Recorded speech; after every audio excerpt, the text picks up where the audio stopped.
Hello, we are live. It is November the 26th. My God, it's nearly the end of November and it's Thanksgiving tomorrow. And my God, we're nearly in December. So much going on. And we've got such a great show for you today. I'm so excited. We've got backstage Sivan Maron, who is the Chief Human Resource Officer of an amazing company called ASA International that specializes in microfinance. Now, microfinance is, well, it's a real business with purpose. It is a business and it has a purpose. And we're going to be getting into that. And we're going to be talking a lot about areas that, to be honest, we haven't spoken that much about before. We're going to be talking about Africa. We're going to be talking about Asia, India, I mean, all sorts of Pakistan, all sorts of interesting countries, and so much that's going on with microfinance. If you don't know anything about microfinance, then do stay tuned. It is going to be absolutely fascinating conversation. But you know how it works. Everybody join in the conversation. Tell us what's going on in your world, where you are, what your news is. Share any information you've got. We are live right now on LinkedIn. We are live right now on YouTube. And we are also available on Spotify if you want to listen to us as a podcast. And not only have we got the amazing Sivan Maron from ASA International backstage, but we've also got immigration and tax updates. And we've got Julie Barron from Vialto talking about tax. And today's been the UK budget, so she's going to be talking a bit about that. And we've got Julia in the Middle East telling us about what's going on in immigration in the Middle East. So we've got a great show for you today. Now, I know a lot of you do want to get your CPE codes, and thanks to our really good friends at Rocket Mortgage, we have CPE codes from SHRM and from HRCI, and from our good friends at ERC, we also have GMS and CRP credits. So let me put them up there. I'll leave them up there for a moment. So if you want those credits, there they are. And what about next week? Well, next week's the big one. Next week is the big reveal. Are you one of Global Mobility's top 100 AI champions? Is it someone you nominated, someone you know? I'm sure it'll be someone you admire. So tune in next week and find out who has made the list, who are our Global Mobility's top 100 AI champions. What's been going on in the world of global mobility in the last 7 days? What has been our news? Who are the movers and shakers? Well, you know what? Let's find out what's been going on in the wonderful world of global mobility in the last 7 days.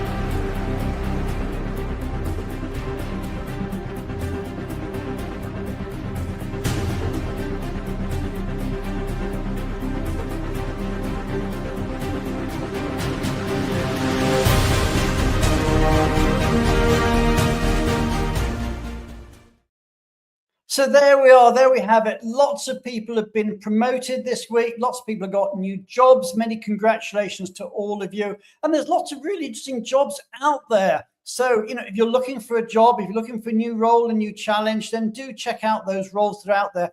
And if you've got a new role that you want filling, a job that needs filling, then let us know and we'll do whatever we can to promote your opportunity. And equally, if you've got a bit of news you want to share with the industry, a new job, a new promotion, a bit of news, an award or something, then let us know and we'll do whatever we can to promote it. We've got people coming in from all over the world, which is just fantastic news. Meanwhile, let's move on to learn a little bit about immigration. What's been going on in the wonderful world of global mobility in the last 7 days? And who better to tell us than Julia Onslow-Cole? So you know how it works, everybody. Hit the heart button, hit the like button, hit the applause button, and let's welcome onto our stage Julia Onslow-Cole.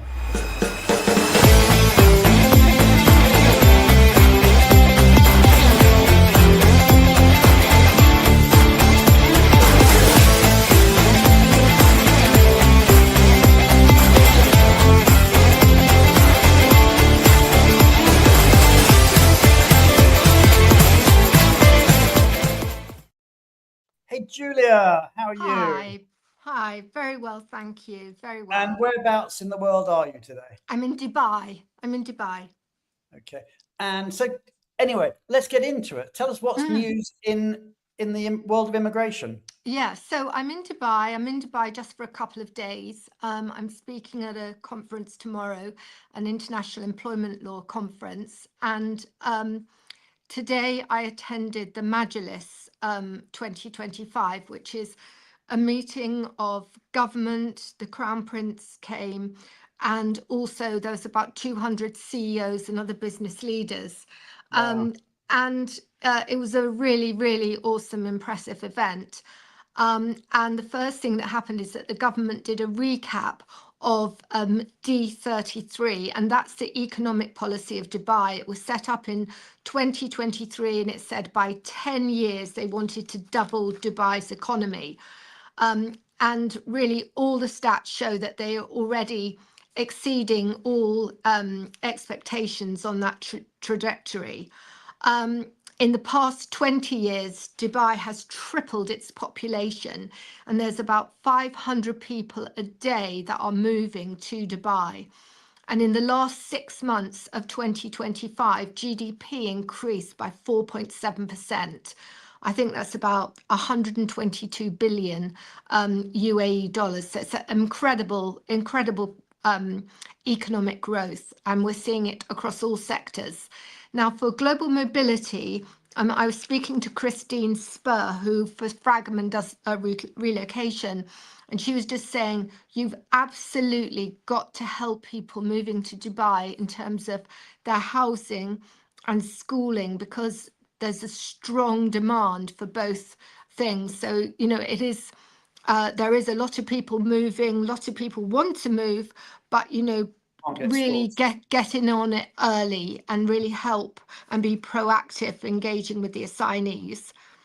And also, the same is true for Saudi. This obviously there's less people moving at the moment, because some of the projects in Saudi have slowed down a little, and it's not quite as heated as it was, but there's still a lot of people moving. But there's a lot of pressure in Saudi as well on schools and housing. One of the things that's very interesting in Saudi is, effective from January 26, non-Saudi nationals will be allowed to buy property in Saudi. So that's a really, That's a big first, isn't it? yes, a Yeah. huge development, and may attract some people to actually buy rather than rent. And obviously you'll be looking from a different pool of properties. The other thing, there's a lot of things happening in the Middle East, but I just want to pull out things for global mobility leaders. So one, the housing and schooling, Saudi and Dubai. The other thing to say is that in UAE, there are a lot of people on golden visas on specialist categories, so like CEOs and senior management. And the authorities in Dubai have actually moved back to an old interpretation as what a person's monthly income was. And they had originally said it had to be purely based on salary. And then they said, oh, you can put housing allowance in. But now they're taking that back out and saying, no, it has to be on the monthly salary. And it's about 8,000 US dollars a month. Now, we think that there'll be quite a few people who got it under the old rules who won't be able to renew. So they'll have to go into different categories. So I think that's a really important shout out for today, is if you have a large population on golden visas, it's really important that you do check their monthly salary and How see. long do these visas last? How often do they have to be renewed? Well, I think quite a lot of them last actually 10 years, but some might be for a shorter period, Yeah. so that they would need a renewal. And the other thing to point out and just remind everyone, I'm sure that everyone who's practicing global mobility in Dubai or in the UAE realizes that Emiratization, the standards are going up. It's going up by 1% at the end of this year.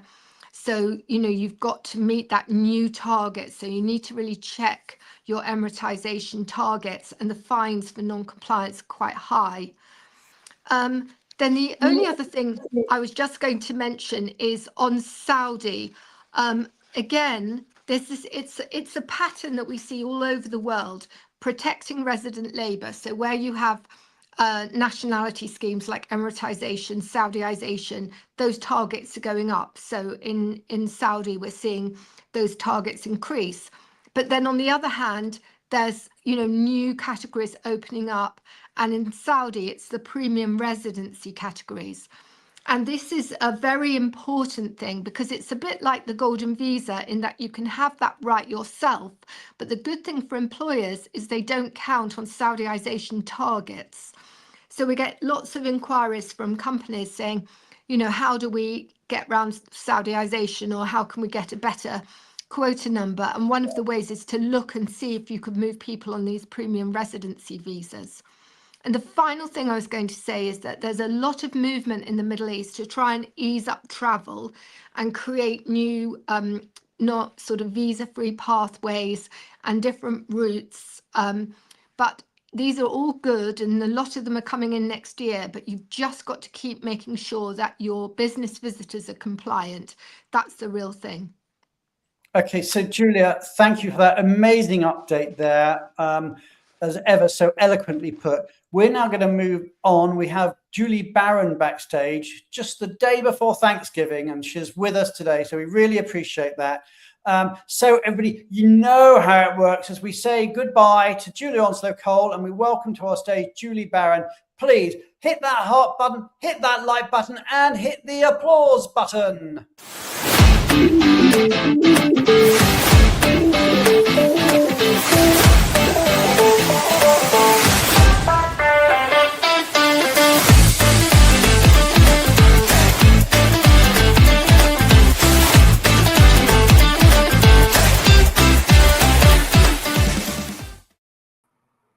Hey, Julie, happy Thanksgiving. Well, thank you, Brian. I am looking forward to a couple days off.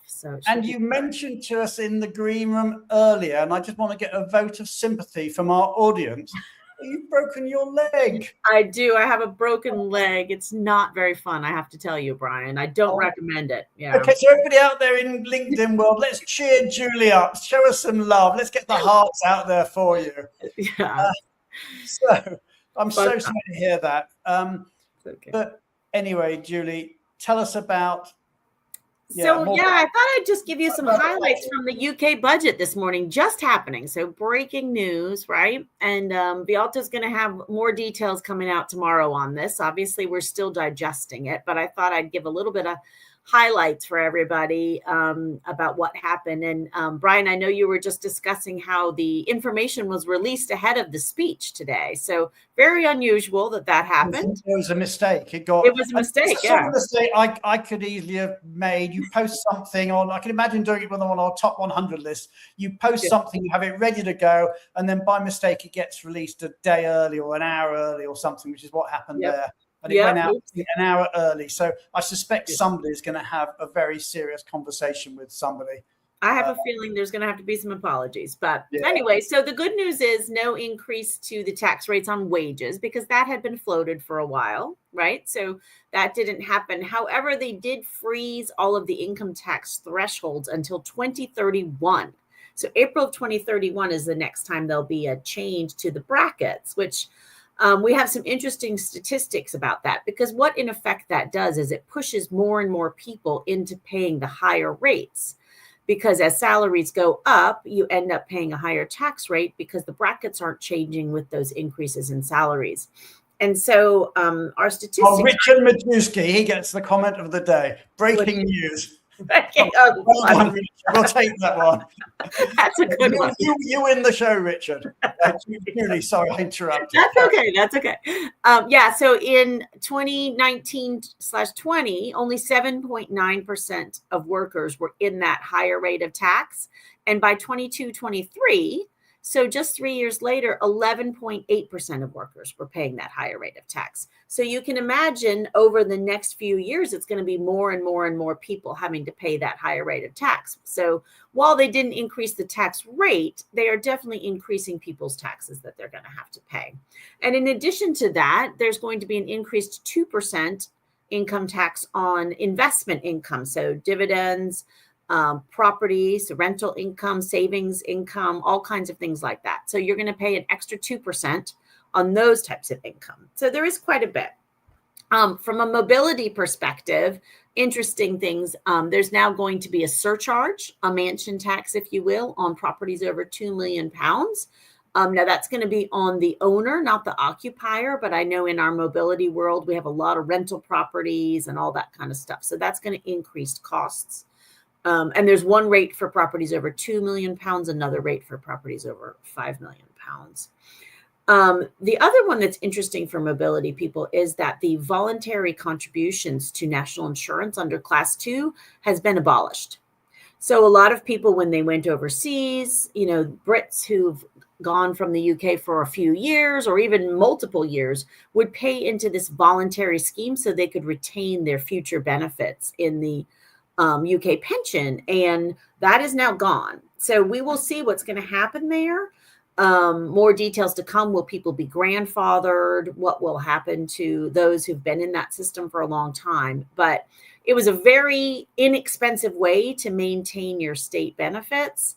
I think it was £3.50 a week that you had to pay in these voluntary benefits just to keep that. So we'll see what happens with that. But I think it's going to be, not great news to those Brits living overseas who like to make those voluntary contributions.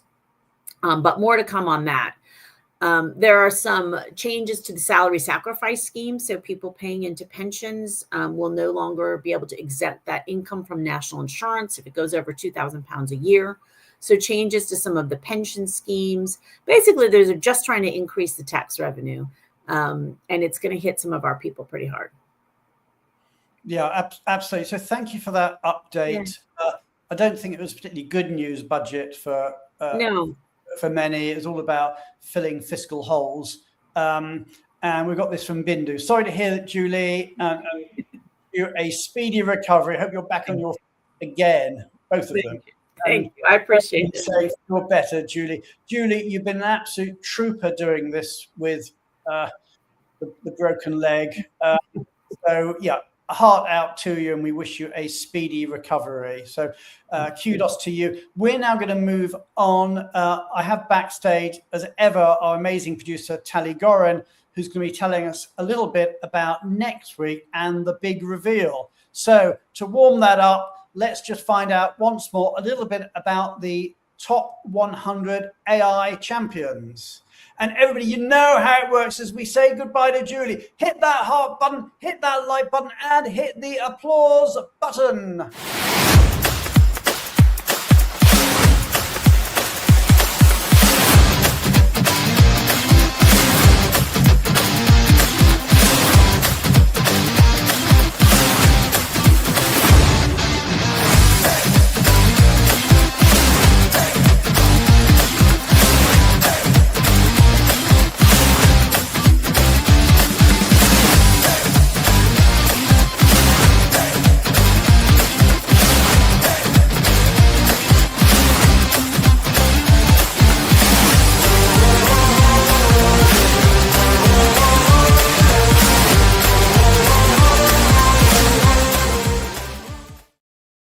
It's so exciting, Tali. It's hello, Brian.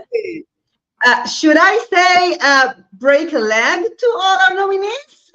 To keep up with Richard. I love his comment. God, Julie, we shouldn't need her, but we love her. We love her and her broken So leg. my breaking news is that we have our top nominator with us. So I actually saw her in the audience. So Farzin is going to join us. Yeah. Kudos to you, Farzin, for nominating. Oh my God, I forgot to count. I think it was really like more than 10 nominees. I should have counted it before the show. But yeah, Farzin, you're a top nominator, and Farzin is going to join the big reveal.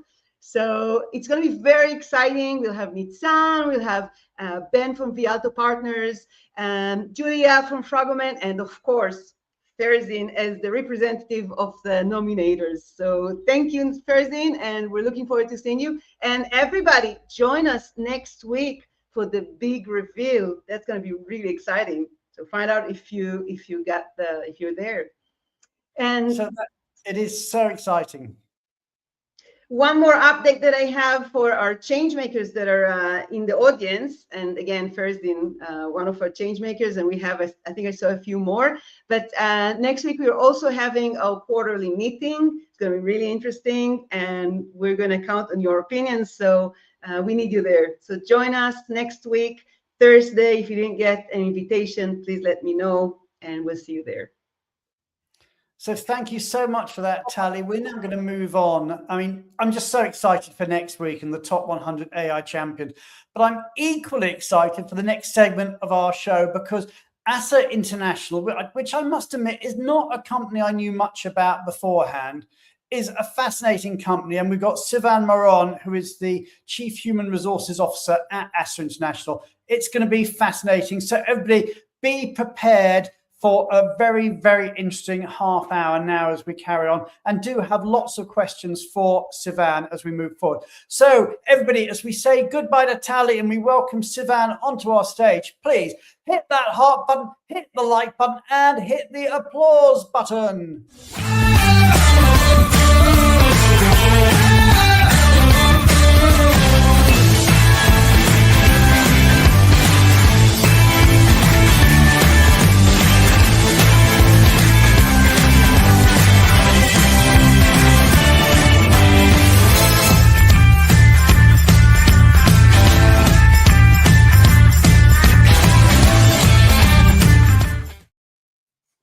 Hey, Sivan, how you doing? Great energy. Wow.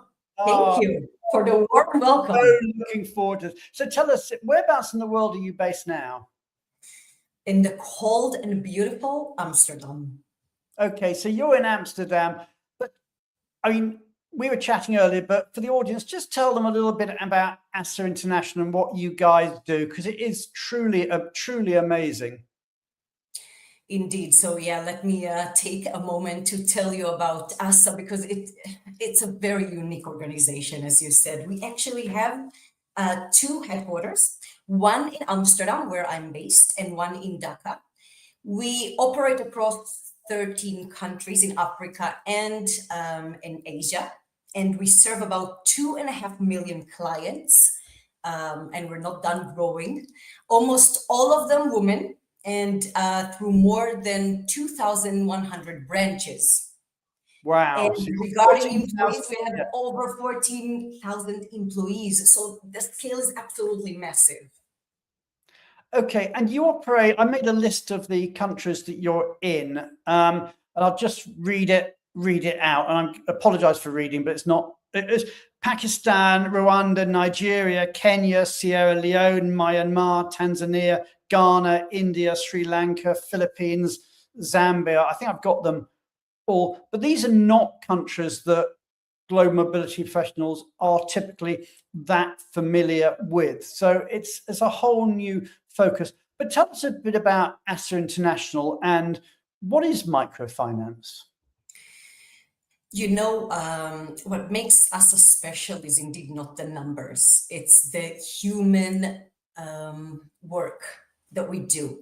And most of our clients are low-income women who normally, Brian, have no access to formal financial service. So just imagine our whole model is built around weekly group meetings. That's what it is. Women sit together, talk about their business, save small amounts, repay small amounts, and support each other. And we have great examples. If you want, we can elaborate later how really to support each other. So it's a simple, structured, and incredibly powerful model, which we do in microfinance. And the reason this works is the relationship with the loan officers on the ground. So our staff live in the same communities as the women they serve.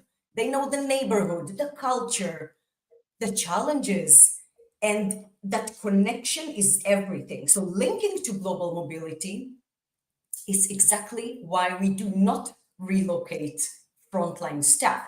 Yeah. The trust is local and the bond is local. So So if you move a loan officer, you break that relationship that allows the model to work. This is amazing. You're getting a lot of love coming in from the audience. If the audience got questions, then shove them in LinkedIn comments and we'll try and take them. But just give us an idea. What is a typical average loan size that you're making to one of these female entrepreneurs? 207 in average per. So it's very small loans for. Okay, when you said 200, I thought you were going to say 200 grand or something, but you're talking $200. So you're talking about a tiny, what is, for most people in the West is petty cash.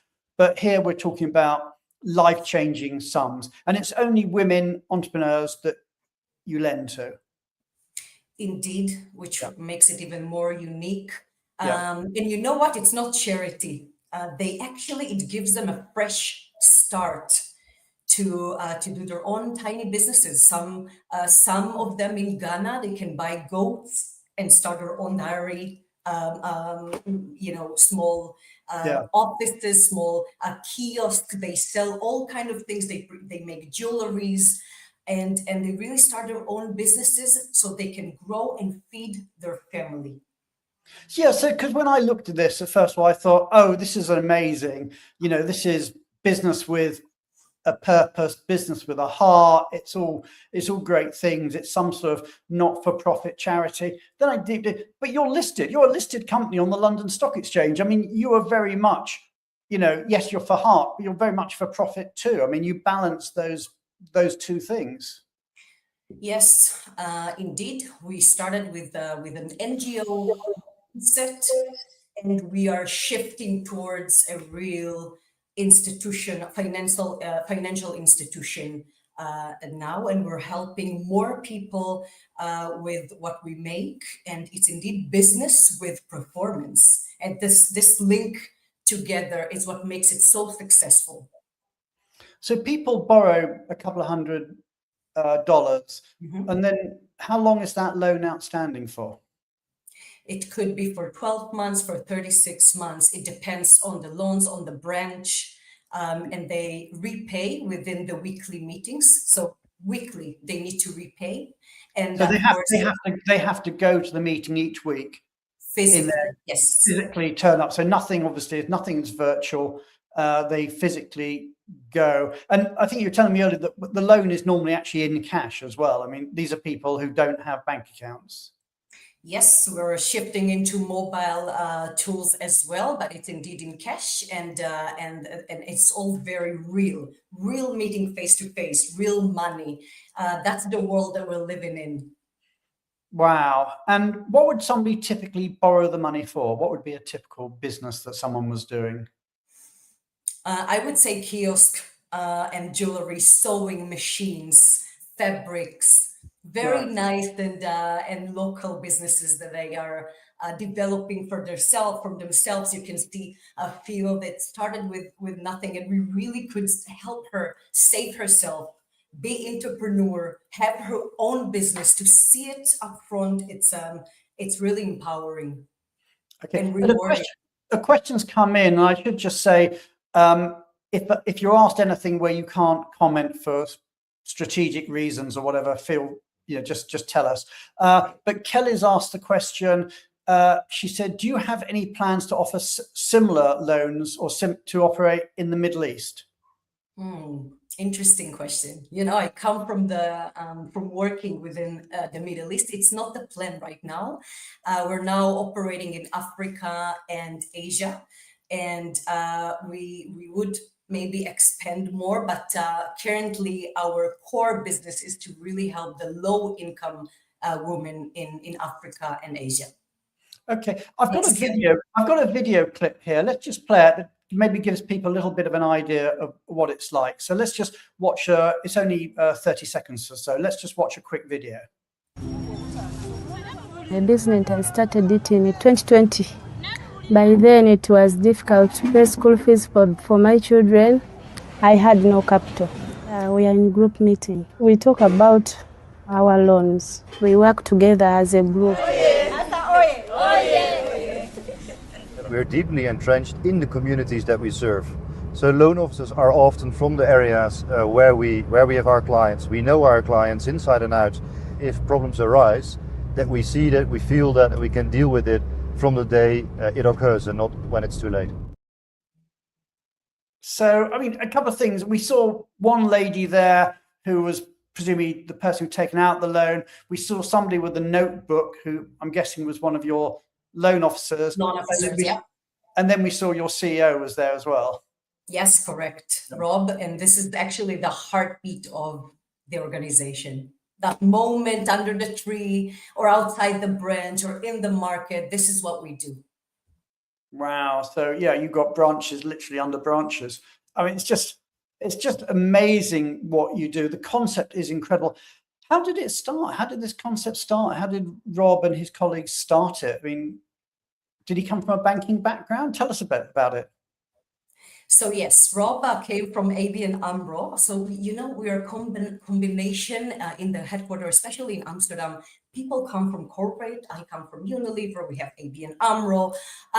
It's a very unique combination of people who come from different kind of world, or performance-driven, usually very corporate organization, to a purpose-driven organization that try to do good, and we all try to give back to society, and the core is social impact. So it works for all of us, but we do combine the business perspective so we can scale it up.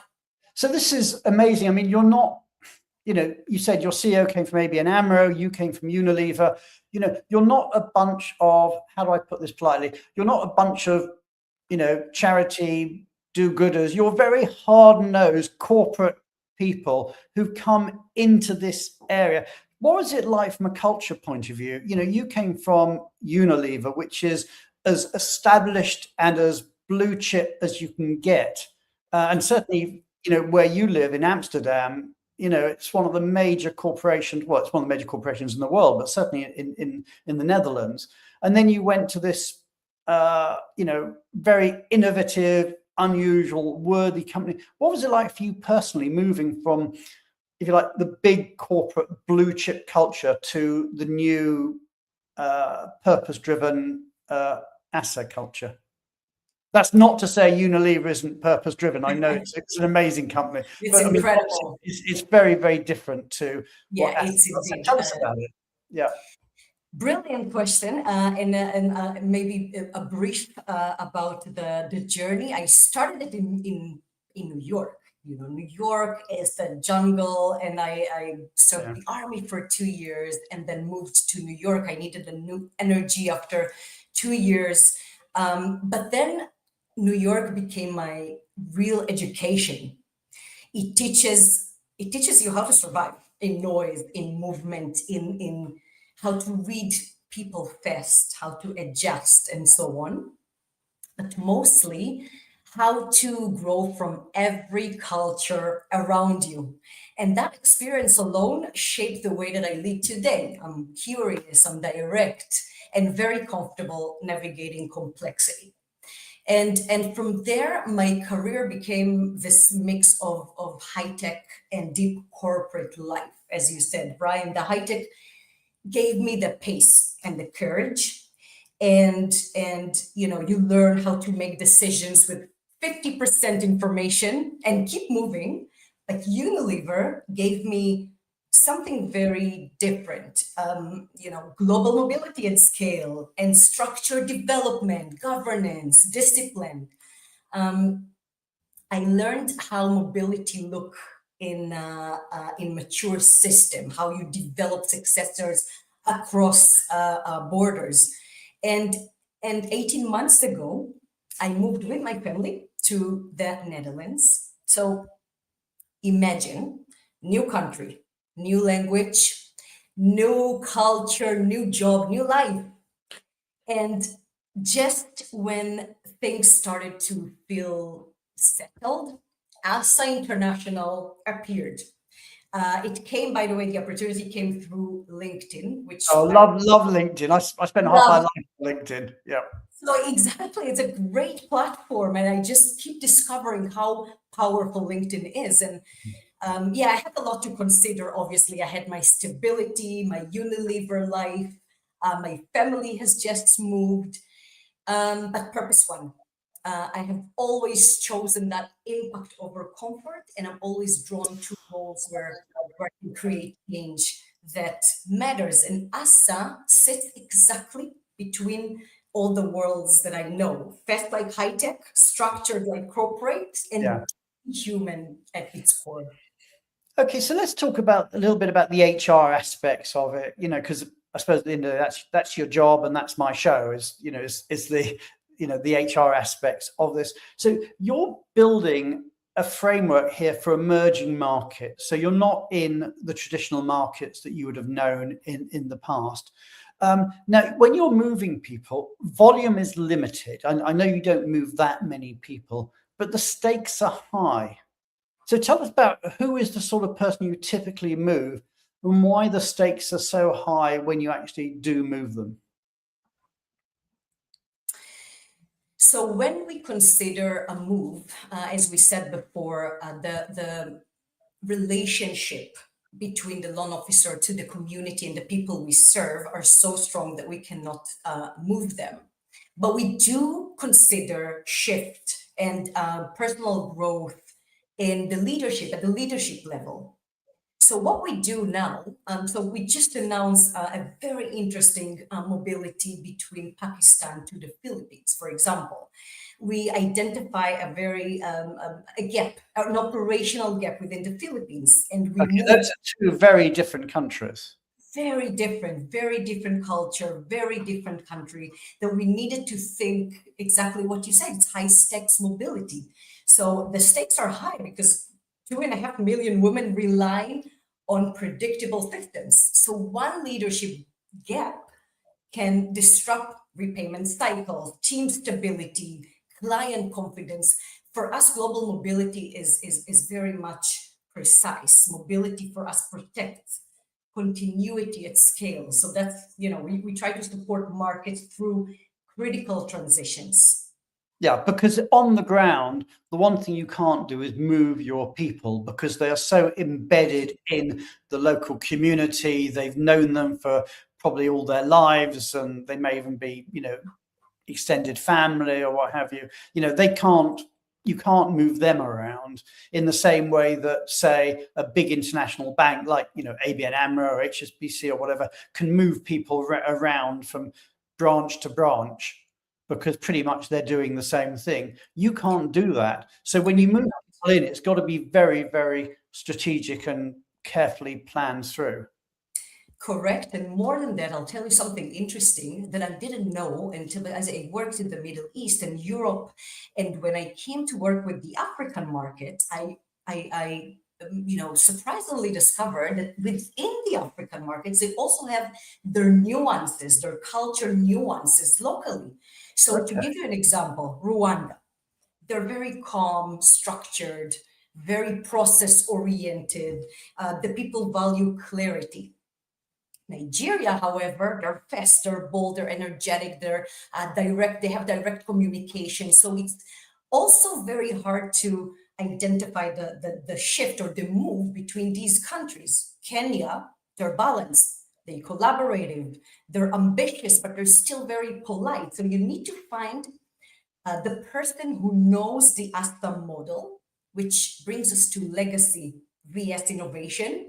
So he needs to hold that legacy, but also be innovative, international, exposed enough in order to succeed in countries like Ghana, like Pakistan, like Tanzania, and so on.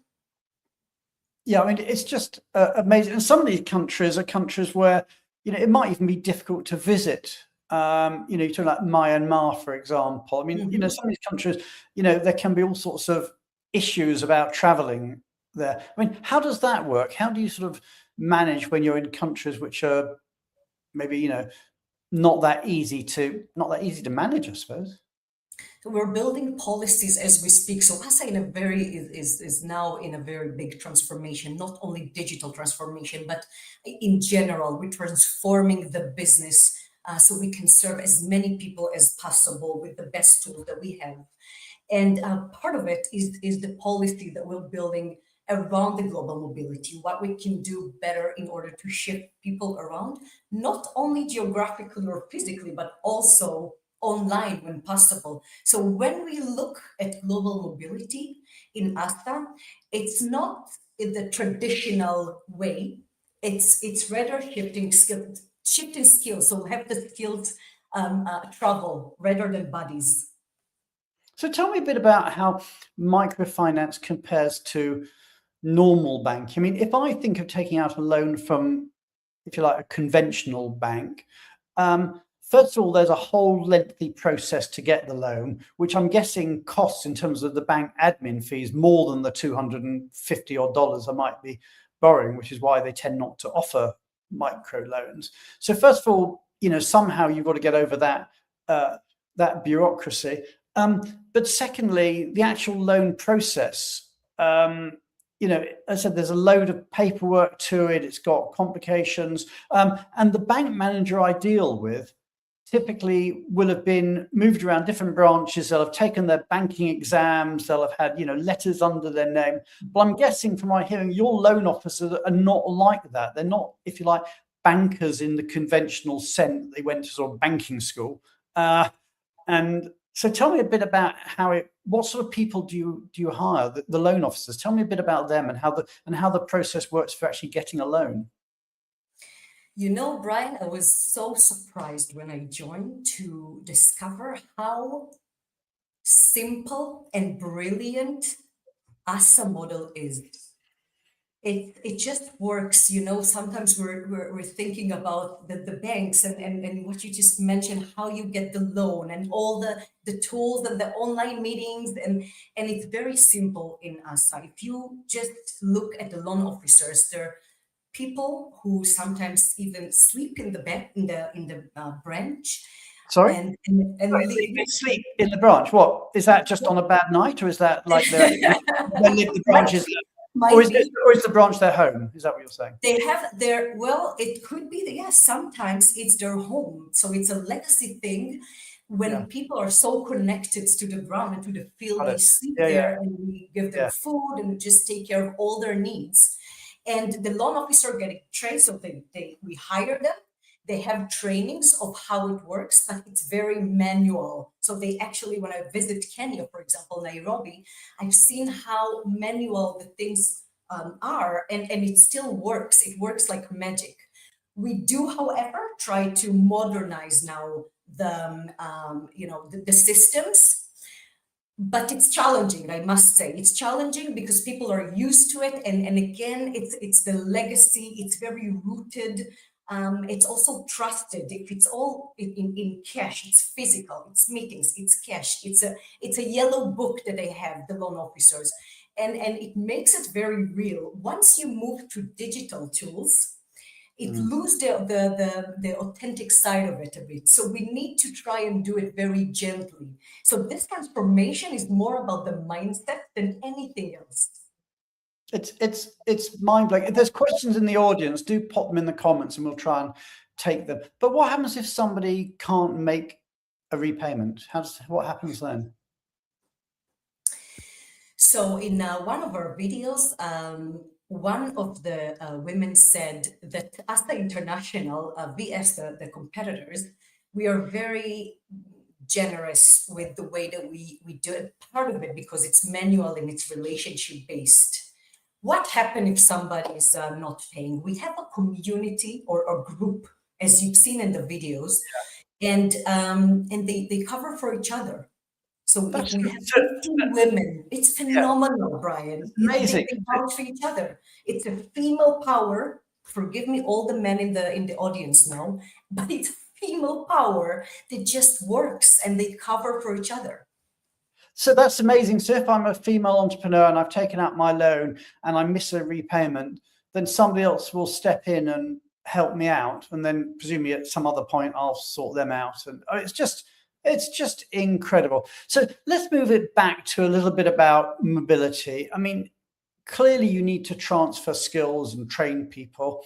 How do you do that? How do you do the training of people? Do you send people out on projects, or do you do virtual assignments, or do people go out on trips? How do you, train people in new systems or development or marketing or whatever other training you need to do?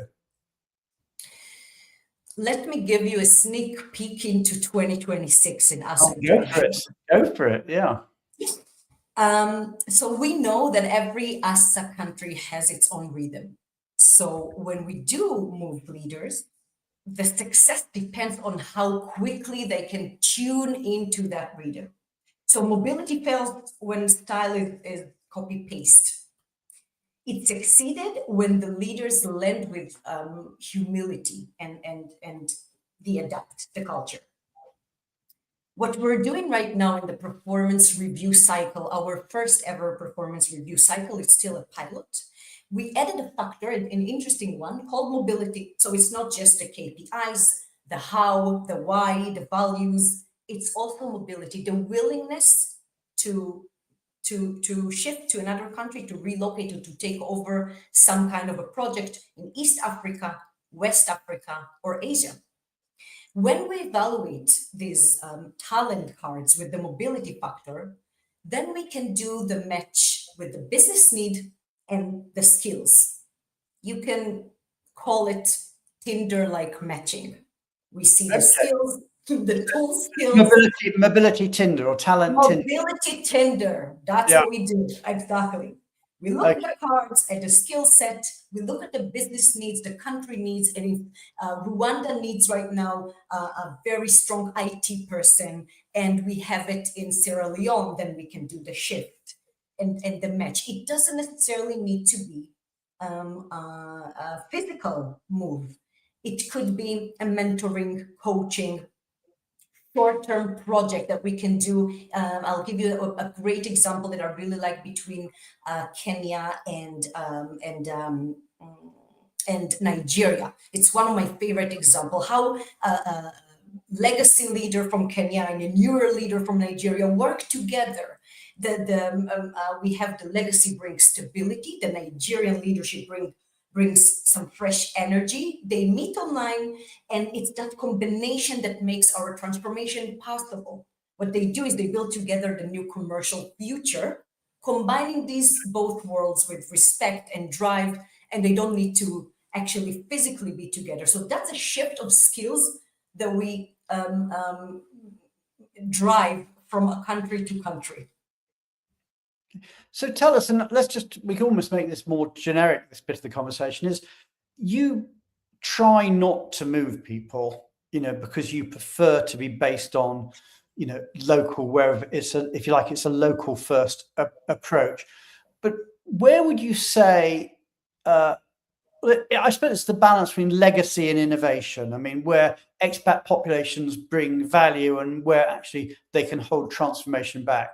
So tell us, your view on sort of that sort of legacy versus innovation. Wow, it's in organization of our size, legacy is so valuable. Some of our leaders have been with ASA for 20 or 30 years, and they know the model deeply. But our transformation requires new skills in digital, data, change, leadership. So we balance that legacy with innovation. We respect the history, and that's my take on it. But we inject new capability where needed to modernize the organization. So give you an example. We actually just went live on our digital transformation in Ghana.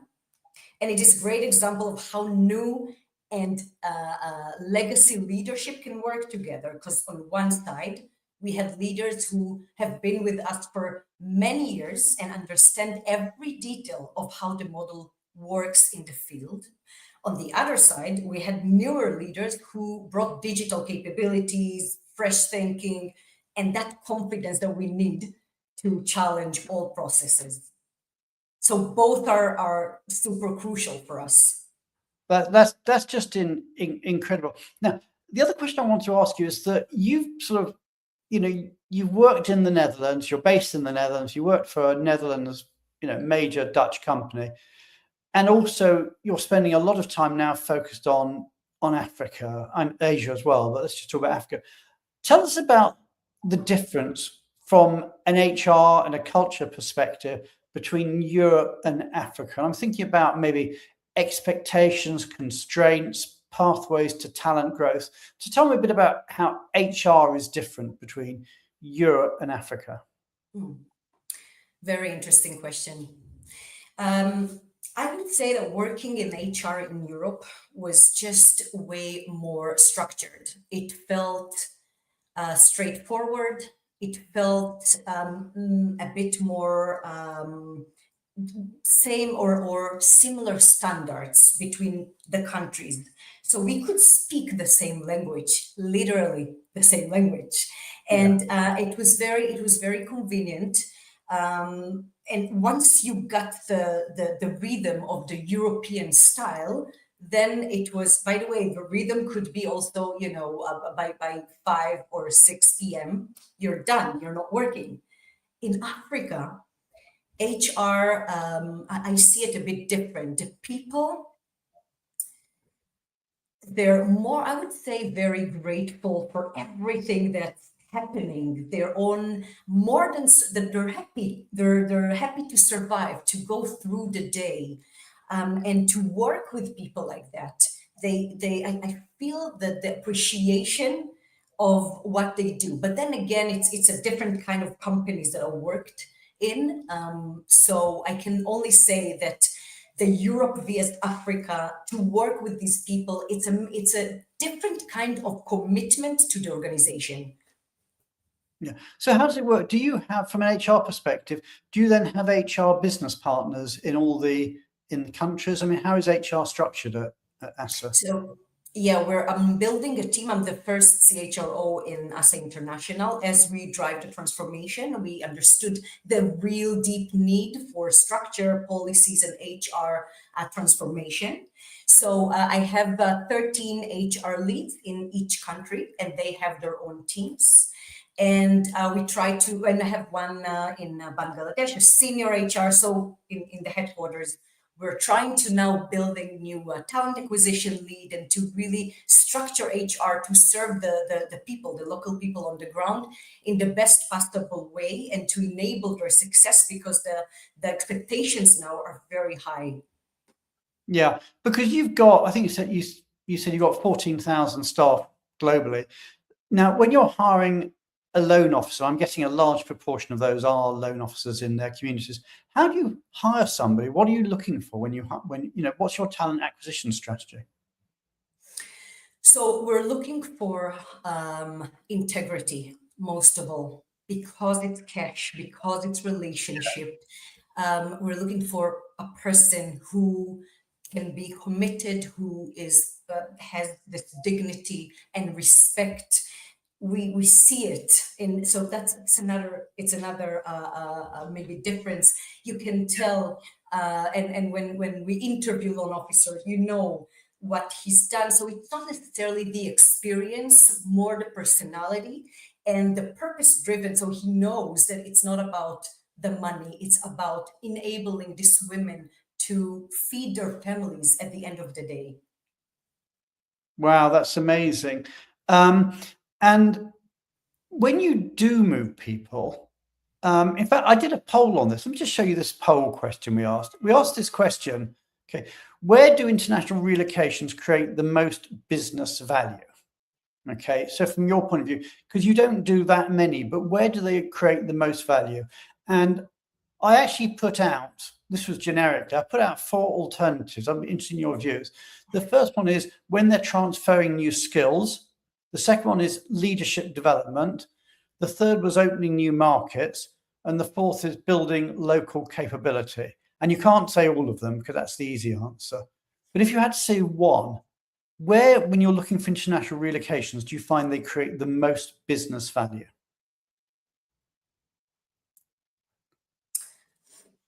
So I would say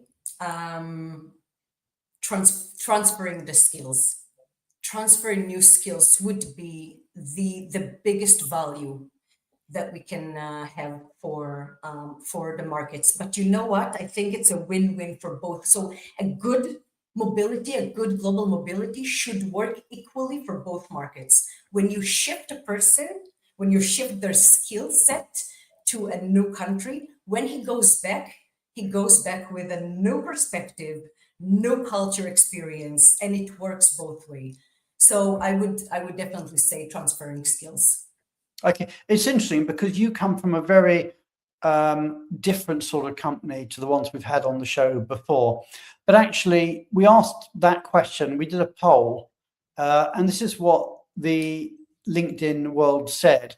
They said actually pretty similar. They said transferring new skills was 24%, leadership development 32%, opening new markets was down at 20%, and local capability at 24%. So that idea of transferring new skills and leadership development, the sort of things you were talking about, that seems to be something that is common, whether it's, you know, a microfinance company or, if you like, a more traditional company. We're getting close to the end of our hour, Sivan. It's been amazing having you on the show, but I'd just like to ask you, if I may, as a sort of final question, what does the future hold? Where does ASA go next from a HR perspective or a strategic perspective? What's the vision? What's the long-term vision, or even the short-term vision? We have this between all the leaders, we say that we're aiming for the moonshot. So we have a moonshot, and this is where we're going. All of our KPIs designed through achieving this moonshot, which eventually I can share, is to serve as many people, as many women as we can possibly serve, and change their lives for the good. In terms of HR, we're going to build a performance culture and drive the skills and the leadership culture across all our countries, and hopefully open new markets, have more people come in, and keep doing what ASA model is doing for years and years, and keep doing it amazingly, and with a big purpose in heart.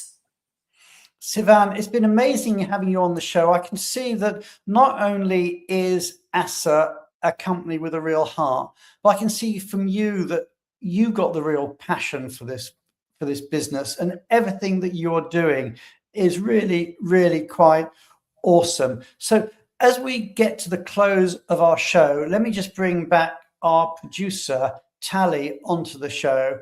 So Tally, oh, we've just lost you. Ah, there you are. Tally, as we end up the show, just tell everybody a little bit about what's going to happen next week. Let's just remind people about next week's show.